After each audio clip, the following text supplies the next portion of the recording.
I'm Kathy.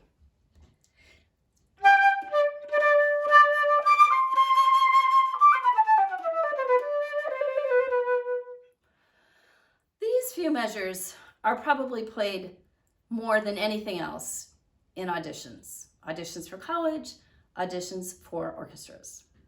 I find in teaching these 4 measures that students have a lot of various issues. So I'd like to break down what I think is an effective way to think about these 4 measures.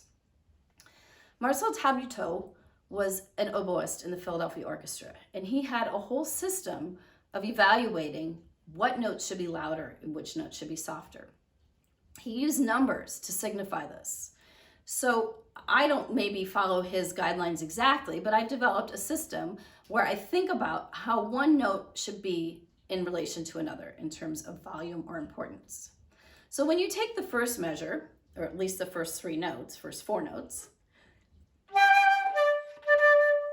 to me there's definitely an important hierarchy. The first note I find should be the most important. The second note may be a little less important, and then the third note, the 16th, a little less, and then the 4th note or the 3rd beat, the least. So in slow motion,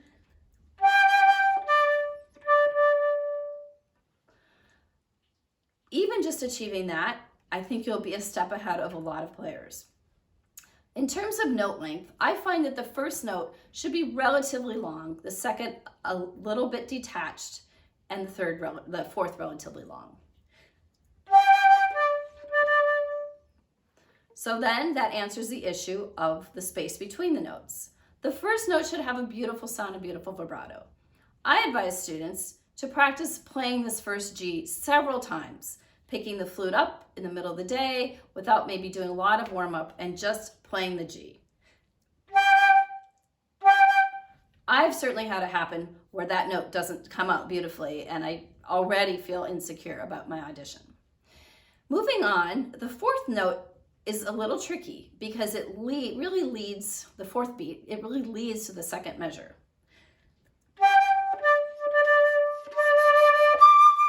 So the attack certainly will make it be more important than the 3rd beat note, but then it also has the issue of making a crescendo to the 1st beat of the next bar.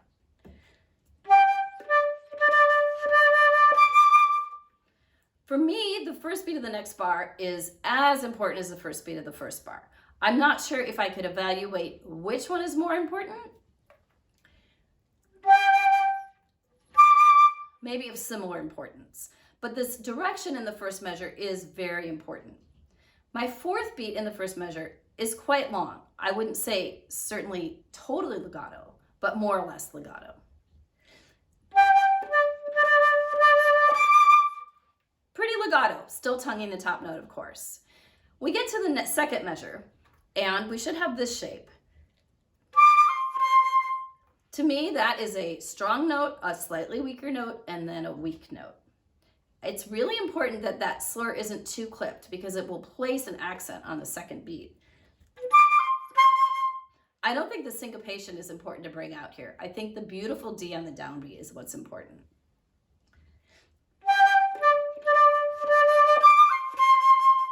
For sure, to me, that 2nd beat C needs to be less important than the 1st D.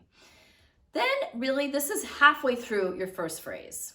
So I think the idea is of being sort of a march-like theme. And then I think the 2nd part of the phrase is the more delicate answer. So I think this is a nice place to change character. The 4th beat of the 2nd measure is clearly an upbeat, but I think the 1st and 2nd beats of the 3rd measure are also leading to somewhere else. I don't think the phrase goes like this.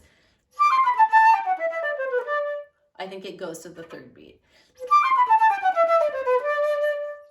So I would find that I would want to make a steady crescendo through all 12 of those notes. If I were using a number system, I would perhaps start at 1 and end up on the 3rd beat, middle D, with a 12. Of course, that sounds like it would be a ginormous crescendo, which isn't appropriate. But the idea being that every subsequent note is gradually getting louder to that D. This can be tricky when you have slurs and double tongues. You don't want the slurred notes to stick out. I'm exaggerating. They should all really lead to the D. Now here's, I think, a mistake that people often make. Either they're not tonguing the final B of the phrase, or they tongue it but have a big accent on it. Again, an exaggeration. The issue here, I think, is largely due to the trill. Practice this without the trill.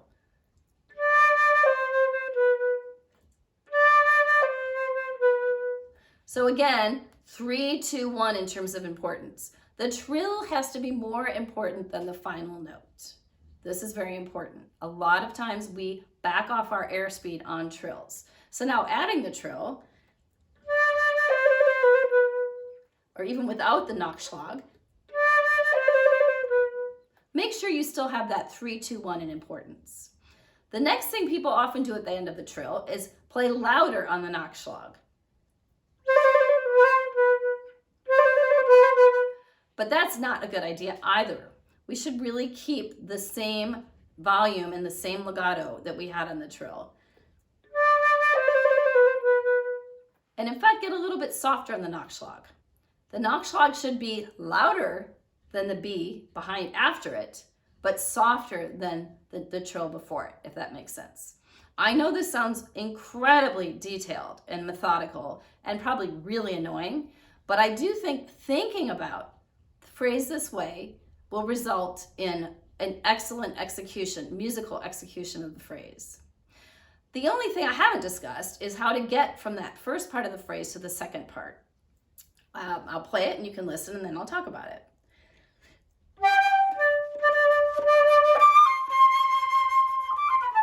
So you may have noticed that the C in the second measure, I'm making a big diminuendo on it. Remember, it's really important that the 16ths at the end of the second measure start softly.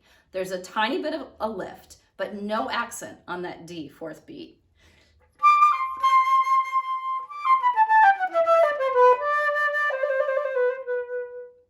So that's sort of in slow motion, shows you what I'm thinking about how the phrase should go. I hope that's helpful, and feel free to contact me with questions or ideas.